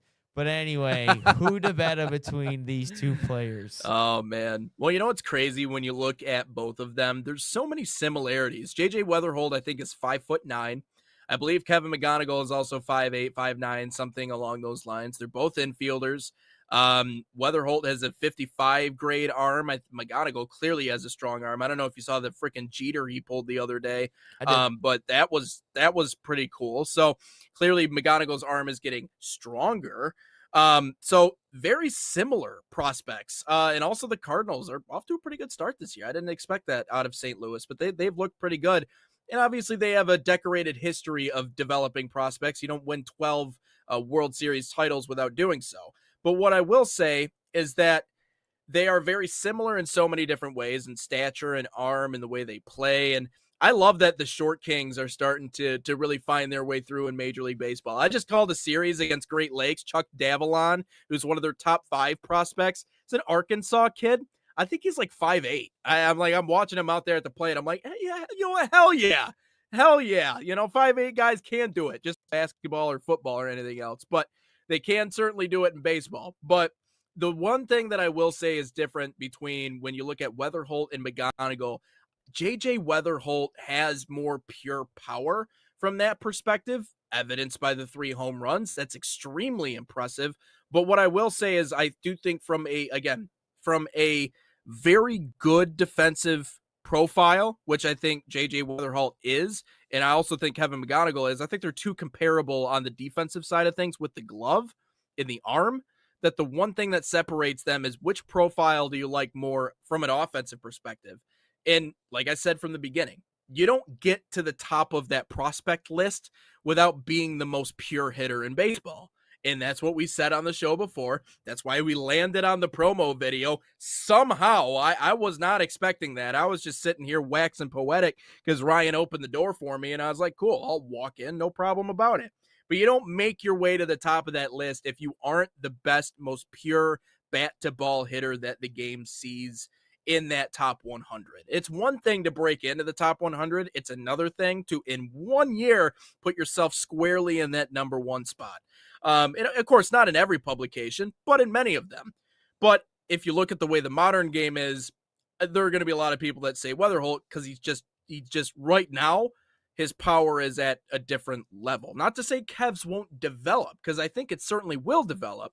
We're just going to see a few more McDoubles before we ever get to that point. So that is, I think I'll go with Kevin McGonigal on this one. I think Kev is again, just from a numbers perspective right now so far in the season, but also they're so comparable in all the other areas. Ryan, on this Tigers team, I would 99 times out of 100 take the guy who can hit for a higher batting average and get on base with more frequency than the guy who hits a solo bomb and we end up losing 7-2. So I will take the guy who can maybe string a few things together and help this offense move along versus the destroyer of worlds who maybe strikes out a little bit more. That's all I'm saying. Is that a Riley Green shot? No, it's not a shot at anybody. I'm just saying. Yeah, it's we haven't been the most prolific offensive team. Not telling any tales out of school when I say that. Okay. Not telling any tales out of school. You ain't gonna get me in trouble with the Tigers, right? Apparently they watch our show. Strikeouts. No, I know. Well, yeah. Yeah, no. So what I would look at this is there's 3 words actually that I put on Sorry, 2 words. Must see TV. Steve Nash, Kobe Bryant. Steve Nash, Chris Paul, must see TV. That's 2 not words. 3 words. Chuck. But I was 3 words is what I was gonna say, and it is one that says God and one that's not God. Kevin McGonigal's God. This guy's insane. Okay. What this guy does defensively, what this guy does hitting wise. Even when our offense seems to be struggling, McGonigal still gets a hit or does something impactful. I mean, the kid's an absolute stud. Hey, JJ. Hey, you got the same name as JJ McCarthy, so I don't know. That's kind of hurting you a little bit. No, I'm not gonna disrespect JJ and his stats so far. But again, both of these guys are early in their careers, and even McGonigal's putting up those numbers without truly kind of getting into his power yet, or getting into his his frame or his body and all that fun stuff. So that's what I would say in all of this. So. No, I think McGonigal was going to be more of a stud than our one and only JJ over there. And then we got a couple comments coming in. He says the Yankees will win the World Series this year. No, they won't. No, they won't. I'll tell you why they won't. Because they're an organization that thinks they can just continue to throw money at everything, and that's just going to solve all their problems. See, the thing is about the Dodgers, they actually know where to put their money, and they make their money work for them. The Yankees are just like, we'll just throw $1 billion at this player, and he'll win us a World Series. No, he won't. We're not winning. We're not living in 1970 anymore. Okay, get with the program. Like, I understand the Yankees have the means, they have the resources, they have the money to do so. They are a very lucrative team, and it is very much Dallas Cowboys-esque. Like, Cowboys and Yankees, watching those two fall off a cliff year after year is great. And they're going to continue to talk about them on ESPN because you have the biggest fan bases in the country. Like, why? Someone laughed at me the other day about LA being in my top 5 sports cities. Name me the next time. If you can go a whole day without ESPN talking about the Los Angeles Lakers, let me know. Let me know if you can go a whole day without hearing something about the Lakers on ESPN. Or the Knicks. You can't. Yes, or the Knicks. You can't do that. So, So, I don't think New York is, I personally, if anything, I think the Mets are probably closer to winning a World Series, but the Mets won't do anything with their money anyway. I mean, they have the second highest payroll in Major League Baseball and just can't do diddly squat. So no, New York's a sham, man. That's why I love watching New York radio freakouts, because they lose their minds over this stuff. That's just not to say the Yankees can't run into one, but no, if anybody plays the Dodgers, dude, it's over. It's over. No one's. They already won the World Series. It's not a matter of if; it's a matter of when. Yes, they may be the first team in Major League Baseball history to win the World Series without playing a single game, and they did so in the offseason. That's where they won it. Gotcha. But okay. So there's a little confusion there. I was trying to figure that out with the chat and everything. So there's a storm going over us right now, and it said I couldn't connect to the chat or anything. So I dropped a comment myself. It seems to be okay. Looks like we're good still. So, all right. That was a little bit of a good. That was a little bit of a scare. Yeah, but good win for the Tigers though yesterday. I will say. I mean, a 2-1 win. I know we were at DCFC in Chicago while that was going on, but ended up closing out that game yesterday. Dylan Dingler coming through. I just hope that it doesn't look like this the remainder of the year. Like, this is the way we won yesterday is so indicative of the Detroit Tigers, which is we just do enough offensively.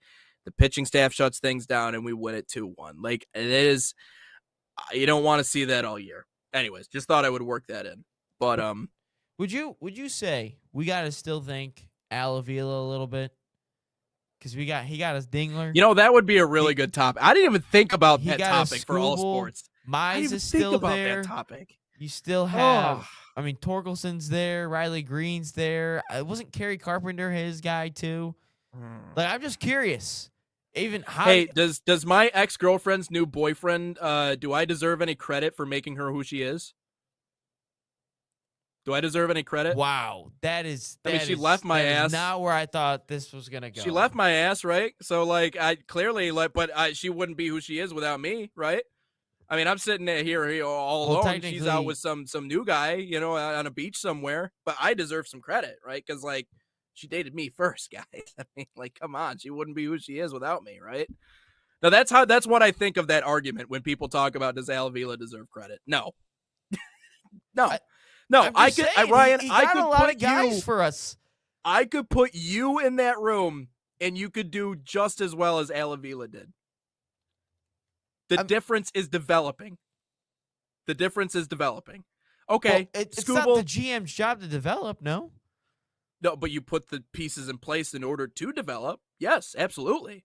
The Tigers are notoriously one of the cheapest organizations in baseball. Now, that has changed a little bit since Scott Harris came in, but the transportation was not good. The nutrition was not good. The training was not good. The staff certainly wasn't good. Our minor league coaching was not good. There was, from top to bottom, what Scott Harris absorbed from Al Avila in all those years. The mess that he's had to clean up is immense. We have, I believe for the West Michigan Whitecaps, I think we have 6 players on our team that were actually drafted by the Detroit Tigers. If that gives you any sort of example as to how much he's had to cut bait and then sign free agent talent just to kind of like fill spots, it should give you an indication. Drafting is not hard. I need everybody to get that through their head. In baseball, drafting is not hard. The hard thing is developing. That's the hard thing. That is the thing that separates all the different organizations. I kid you not. I could put you in there, and you could probably do just as well as Al Avila did. I'm not joking. We got to give the guy a little bit of credit. I mean, no, hell no, not in the least bit. No. No. The Tigers are the Arsenal of the MLB. I would say that, yeah. I mean, what Arsenal's last Premier League was 2004. Okay, so clearly not as long of a drought. And then they won in 02, 99, and 89. They've won like 4 or 5 Premier League titles since the Tigers last won a World Series. Yeah, and also like Arsenal was like the best club in the Premier League pretty much all season, right? So like it would almost be. I think they're almost Arsenal's more Yankees-esque. You know what I mean? When was the last Yankees We're World more Series? Bills-esque. Wasn't that early 2000s too? Oh, or Bills? baseball, Yeah, is a good example. Oh, yeah, MLB wise, probably more. Probably. More, I mean, the Yankees. What was it? Yankees. 06, 05, 06. So Fabian's got a couple good points. He says this year will be between the Yankees and the Dodgers once again. It will. Then he says, now he finally says your bearded buddy finally agreed with me. Then he goes, they don't want to go to Venezuela or the Dominican Republic to recruit players. I think that's referring to the Tigers. Is that true? No, we got plenty of Venezuelans and Dominicans. We had a few. He might couple be referring West Michigan... to also the same time the Tigers team as a whole. Maybe not the minor leagues, but you look at our Tigers team. It's like they don't have.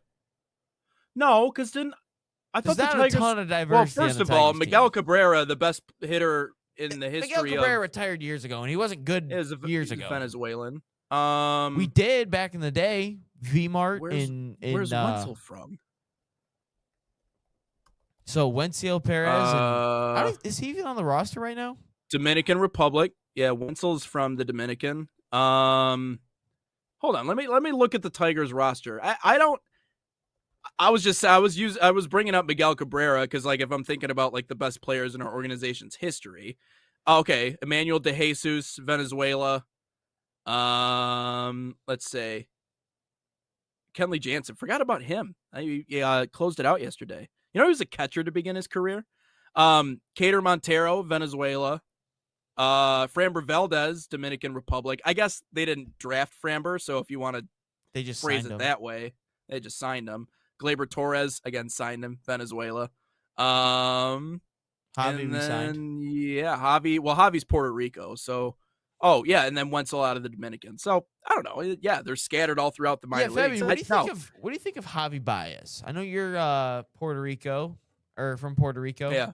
Puerto Rican. What do you think of Javi? What do you think of his game? Do you think he wears too many chains when he plays baseball? Oh, you know what? No, I take that back. Josue Briseño, born in Venezuela. That kid has the most pure power I've ever seen in my life. By the way, oddly enough, the same hometown as Miggy. and he's about the same exact size as Biggie. Now, I don't know if we're ever going to get the same productivity. Probably not. 500 home runs is God. That's a career. But no, we got a few. We got a few in there. I will say, I think their international scouting department has actually gotten a lot better since Scott Harris came in. Man, they be hating on Who? Javi, man. Oh, Javi's a clown? Yeah, I can see it. Well, you're never going to get, Javi's career has been so Jekyll and Hyde. Like, you're never going to get someone who says they're like on him. You either love him or you freaking hate him. I feel like that's the trend when it comes to Javier Baez. He's like, Oh, we still man. haven't gotten to the point of the season yet where Javi Baez goes on a tear for a week and a half to 2 weeks. That usually gets a couple usually comes around, and I think in a couple weeks where he like all of a sudden becomes like the greatest player of all time, then he doesn't do anything the rest of the year. But we're getting close to that week. I just like when people actually take into context like why they don't like Javier Baez. Like, if you just want to sit here and like yell about how you don't love the guy, it's like, okay, well, why? Because he's the MVP in the wild card last year, right? And that's what got us to the next round against Seattle. He's been outstanding in center field. He just recently got an all-star appearance on good teams. Javi's been great. Also, he won a World Series, and he was electric, obviously, early in his career. Now, if you want to argue, obviously the bat has fallen off quite a bit. He's had back injuries. He's had all these other things. The work ethic thing, that was my biggest concern about him. But clearly that's not the case, and he's shown up. Like, if you're going to hate Javi, just have a reason to hate Javi. But the truth is like, this is why being a Cubs fan growing up because of going to all of it, and then being a Tigers fan here later on, it's so weird because I grew up with a Javi, at least grew up, I should say, like the 2016 season. Yeah, like Javi was one of my favorite players ever. And then he comes over to Detroit. And he's like, oh, this guy sucks. It's like, oh, he didn't suck. Now he sucks. But this is like the Detroit way, right? Like, we get guys at the tail end of their career when they're either falling off a cliff or something else is happening. But anyways, I know you said Neil Rule doesn't like Javi. He's Neil on Rule record hates as Javi. not liking Javier Baez. Yeah, he hates Javi. He thinks he sucks. Fair enough. Let's So I asked Fabian just a couple questions. Said top Puerto Rican players in the MLB. He says Sugar Diaz, Lindor, Baez, and Correa. He said he was just kidding about Baez being a clown. But yeah, Diaz, Lindor. He's a magician defensively. Yeah, it's just the bat that's falling off. And then he said, again, this is a question for you because I can tell you what he says. What killed us was that they put the Puerto Rico players in the draft. I don't know what that's referring to. But. Oh, yeah. So that means they're draft eligible. Yeah. So the way that free agency goes, if you're an American, the terminology is you're an undrafted free agent. So let's say like you went to college and played and you didn't end up getting drafted, you would be an undrafted free agent. Whereas if you were from like Dominican or Cuba or any of those, you would be an international free agent. And so they would sign you and then they'd put you through probably the Dominican Summer League, and then you would come stateside to the Florida Complex League or Low A or whatever it is. So the terminology is different. So I remember hearing something along those lines, but I don't think there's going to be any less of an influx of Puerto Rican talent into the U.S. and Major League Baseball simply because they're a part of the draft now. But I can see where you're coming from. But they'll sign those kids a lot younger though, 15, 16 years old. So he does. That's the like case for also certain guys. Kike Hernandez, Edwin Diaz, he's who really I think's good. got such an electric walk up, and Barrios. Who was the kid a year ago or maybe 2 years ago for the Tigers where we signed? It was someone of like Hispanic descent, and like we signed him like a year or two ago, and everyone thought this kid was going to be like the greatest thing ever. Like there's a photo of him in a Tigers uniform with Scott Harris. I forgot his name, but there was like this. I shouldn't say like they all thought he was going to be this great player, but was it with Scott Harris? I think so. Or was it before then? Christian Santana? No, Santana's been in the system way longer. I don't know. I'm not sure. Let me see if I can find this one on the Google machine. International free agent signings. Yeah, we can Yeah. hit a break. Anyways, We'll hit a break. Yeah. See if you can find it. And then we got Pistons, Hornets, or not Pistons, Hornets. Maybe Pistons, Yeah. Hornets. Pistons on the other side and their disrespect from everyone else. Don't go anywhere. It's inside the game. Yeah.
Continue along. You're on Inside the Game. Ryan, I have no clue who you're talking about. That's going to take a longer time to research. Unless Fabian knows. Another baseball question for the baseball elite. He says, you have to see all the talent that plays AAA ball here and in Mexico because they can get drafted. I don't know, you guys see all the talent, I guess. Yeah. No, I'm just a little confused as to what he's trying to get at here. He said you were wrong that they can't go to university because they all flunk out. And they have to go to university to get drafted. Well, yeah. No, you can still be signed as so what Major League Baseball did, the draft used to be 40 rounds long. Stupid. They cut that in half. Yeah, it was dumb. Like you were literally like Russell Wilson got drafted, and it's like Patrick Mahomes. Yeah, okay. The Tigers drafted the Super Bowl winning quarterback before the Lions ever did. Did you know that? Yes, I do remember that. Well, you know who else was drafted? Who was there was a quarterback from Michigan. Shea Patterson. I think that's who it was. He was like taken by the Rangers in like the 37th round or whatever it was, and it's like, okay, so dumb that they had 40. So they cut that in half. Now you only have 20 rounds, but after that, they fill that all in with either international signings or undrafted free agent signings. And so, no, I mean, man, if you're good enough, it's not like there's any less of a chance for Puerto Rican kids or Mexican kids. Trust me, there's still a lot of international free agent signings. I would say more and more with every passing year. Especially like Japan. I know that's not obviously what we're talking about right now. They're not real but, people. The Japanese baseball players are not real people. Like they're just Ohtani's not real. Yamamoto, hey man, they got beaten. Real. They got beaten in the World Baseball Classic. That's all I'm saying. But they're not real. They're fallible. Still have Kenta's the most. The only one that's real. He's the only one that shows a little bit of human in him once in a while. That's funny. Let's get the Pistons talk. Too much, actually, way too much. But let's talk about the Stones a little bit. I'll let you lead the way on this one. Are they being disrespected by Vegas? We've seen what the odds are. Ryan and I listened to the same segment on Detroit Sports Radio yesterday, so we thought we would converge and talk about this. It was he says baseball here is life in Puerto Rico. I would imagine more than soccer. But no, they bring up good points, and Mark Ryan, who I do not like. I just don't like his voice. It's annoying. But he was talking about the Pistons' disrespect, and I searched him up just to double check. And the Pistons do have the third best odds to even make it out of the East, which is weird to think that because they are they're the 1 seed. Like, okay, maybe I could see them being the second best odds, maybe the 2 seed. Maybe had a couple injuries to start the year, which is what happened with Boston. So I'm thinking, okay, they'll probably be the second best odds. But they have Cleveland over the Pistons. Cleveland? What has Cleveland ever done? Like, oh, all right. Um, okay. What has Cleveland ever done? Obviously they won the title in 2016, but that was, outside of that, they haven't done anything since LeBron has left. It's been failed playoff run after failed playoff run. Like it was horrible. And I look at the Pistons now, and I think they're a good team, even without, Cade being there. But I think the main reason why they get all this disrespect, and also Colin Cowherd even mentioned, he has the Nuggets he would have the Nuggets winning a championship over the Pistons. I'm like, that's a little crazy. I get the Nuggets have won it, but I think this is the reason. I think the reason is the reason that they are disrespected is because they have not won a playoff series rather, since 2008. They have not won a playoff series in almost 20 years. So I think there might be that little bit of, playoff experience and all that. Like, they haven't done this. Like, the Pistons really weren't good until this year, to be honest with you. Like, they were decent last year, and they made the playoffs.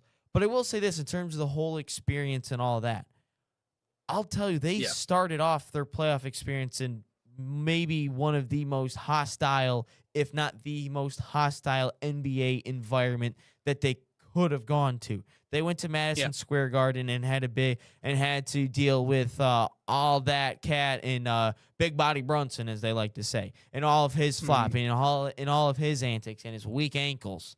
So they had to deal with all that. So there's not a place in the NBA where I'm thinking is they're going to face another hostile environment in the NBA. No more than that, because they've already played in it. And even if they were to play the Knicks this year, they would blow them out every single time like they have. So all I'll say is I don't understand all the disrespect, besides maybe just the fact that they haven't won a playoff series. The franchise hasn't won a playoff series in almost 20 years. I understand the Detroit versus everybody moniker. Now everybody kind of rallies behind that if you're a Detroiter or really just a fan of Detroit sports. But sometimes, guys, we gotta be willing to give it a little bit of a rest. Because if you look deeper into this, I think you'll start to understand why it is that they are viewed this way. First of all, when you have a league in the National Basketball Association that has to put a directive out to tell you how many games you have to play, well, what is it, 65 games? What that tells you is that people are intentionally sitting out because of load management, because they don't want to play, because they have a bum fingernail. I don't know, what name an Anthony Davis injury that he's been out for. Your fingernail? Really? That's the reason why you're not playing? So you have a league in which has put out those directives. It's been a terrible season in terms of the flopping, in terms of the refereeing, in terms of, as I just mentioned, players taking time off.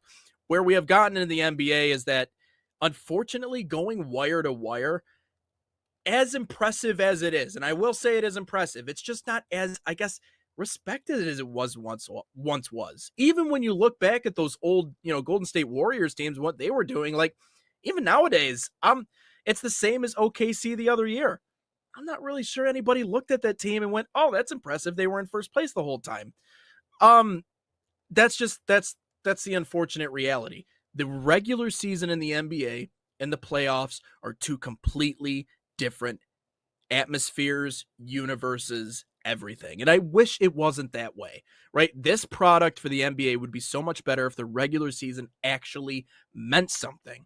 But we can't, on one hand, Pistons fans, we can't say that the regular season doesn't mean anything and then turn around and say, oh, well, it means something now because we were in first place the entire time.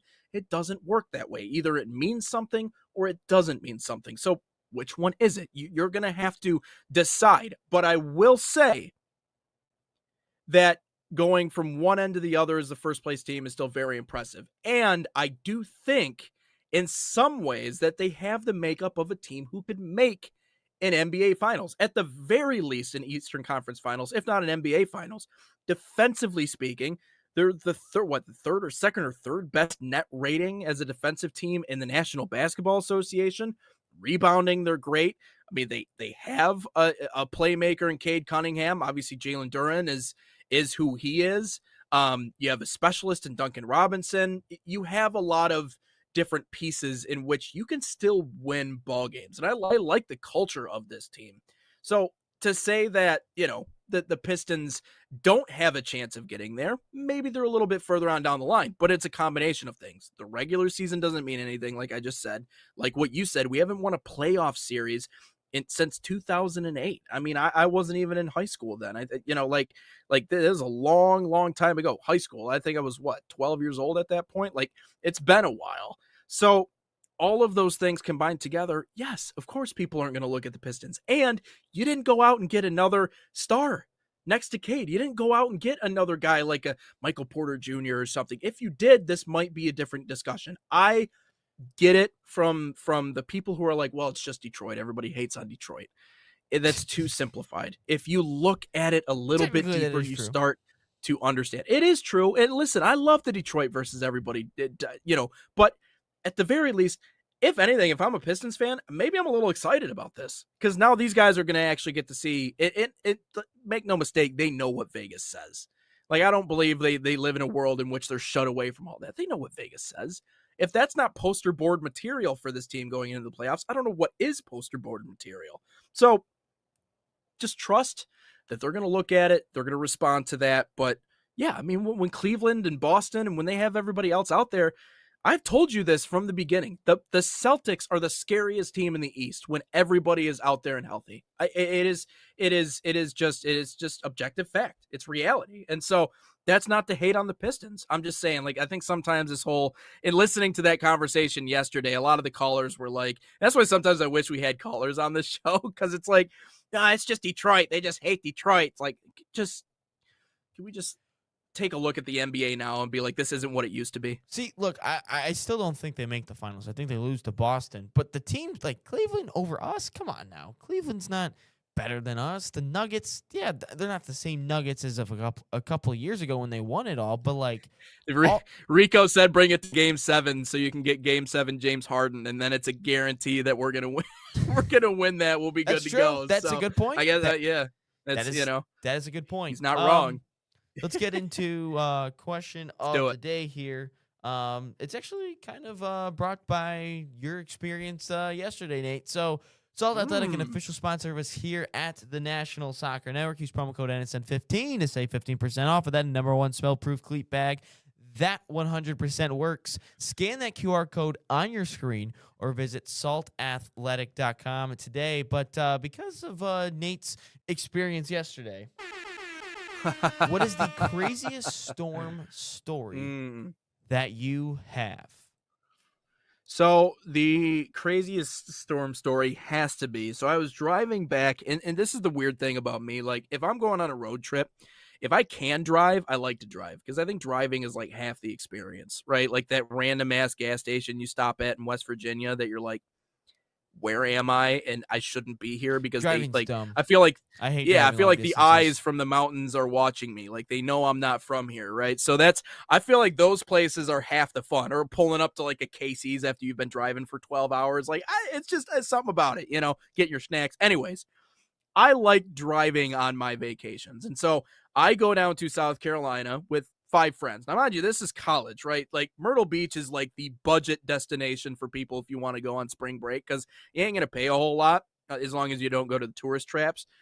But driving back home, keep in mind, we're in a Ford minivan. And this is spring break. We're driving home. The tires are okay, but I mean, this thing's packed. And I'm driving and we're going through West Virginia. And I got 4 other people in the car with me. And it's the middle of the night and we're driving through. Now, mind you, if you drive through West Virginia, you got to go around the mountains. So it it winds. It's all like the mountains, streets are not straight. Like they're all winding, yeah. Yeah. So I get in there. Schrock, oddly enough, you can ask him about him if he's back in the chat at any. He was my co-pilot. Okay. Thing is about a co-pilot. If you are co-pilot, you have to stay awake. That is your job. You don't sleep as the co-pilot. Unless it's like sunny and it's a straightaway, then you're good to go. You ain't going to worry about it. We hit a snowstorm from hell driving through the mountains of West Virginia in a Ford minivan surrounded by semi-trucks. Ooh. And I have never in my life gripped the steering wheel harder. I Yeah, have you ever had one of those moments, Ryan, where you're like, I gotta lock in now or I might like die or something bad might happen? One time. Have you ever One been time in this it? year. Yeah, one time. Okay. This year? Or What? no, like November. Oh, like around okay, Thanksgiving. It was okay. come back from Michigan, Ohio Yeah. State. Yeah. Oh, okay. All right. Yeah. But anyways, we don't but that's if you ever want to share that story, but by all means. But I've had a few of those moments. You know, like one time I tried getting into a taxi. Not tried. I was getting into a taxi in Chicago and he started taking off while one foot was out of the taxi. That was bad. There's a few other ones. Yeah, that was not great. Yeah, but no, I that would was one of those say- moments where like I got to get lock in or I'm going to die. This See, is going to be it. I wasn't driving or anything. Like I was still a young kid, but we were coming back from Tennessee. My uncle lived in Knoxville, had to get back up here, 8-hour drive. Mm. And we left, I think, at like 3 or 4 in the morning to beat this blizzard that was on the way. And I just remember going like 10 miles per hour through like Kentucky and Tennessee. We didn't get home till, I swear, it felt like 7 o'clock at night or something. Like it was horrible. Yeah. And like obviously I wasn't driving or anything, and I was sleeping like the first part of it like 100%. But like I just remember being like, "Are we ever gonna get home? Like, are we ever Yeah. gonna make it home to?" Like, It has 'cause I that got vibe. I'm like, I got school the next day. Like, am I gonna make it to class tomorrow? Like, or am I gonna like? I don't know what to do. Like, I just remember sitting in the back, and I'm just like, Oh. I'm looking at the mountains. I'm like, that's really cool. And I'm like, I can't even see like Well- at the top. Cause like the mountains obviously like through Kentucky, you can see pretty much everything. But I'm like, I can't see anything. I will Like- say this. You will not experience fear until you get the National Weather Service warning while you're in your car driving down the highway and no one else is around you. That is fear right there. And that's what I went that was last night. I'm like listening to the radio and it gets cut off by that like like that freaking Yeah. tone where he's like, take shelter now. I'm like, There's nothing scarier than that sound or like that moment. like ain't no way a casual soccer game with my buddies was the last thing I will experience before I die. Oh, but no, we were good. I had to drive around one branch, but that's it. One branch was all she wrote, so not too bad, all things considered. But that'll wrap up episode 268. Got a fun one coming up tomorrow, 269. Nice coming up here on Inside the Game. So we'll be right back tomorrow morning to talk about that. And until we join you guys, we appreciate you as always. Again, National Soccer Network, Sports Nation on social media, 269 coming up tomorrow on the National Soccer Network.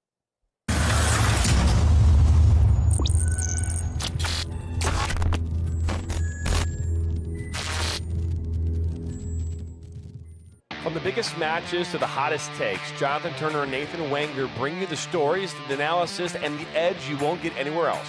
Streaming live weekdays at 9 a.m. on YouTube, Roku TV, Facebook, Twitter, and all major platforms. No filters, no fluff, just real talk, real soccer. This is Inside the Game.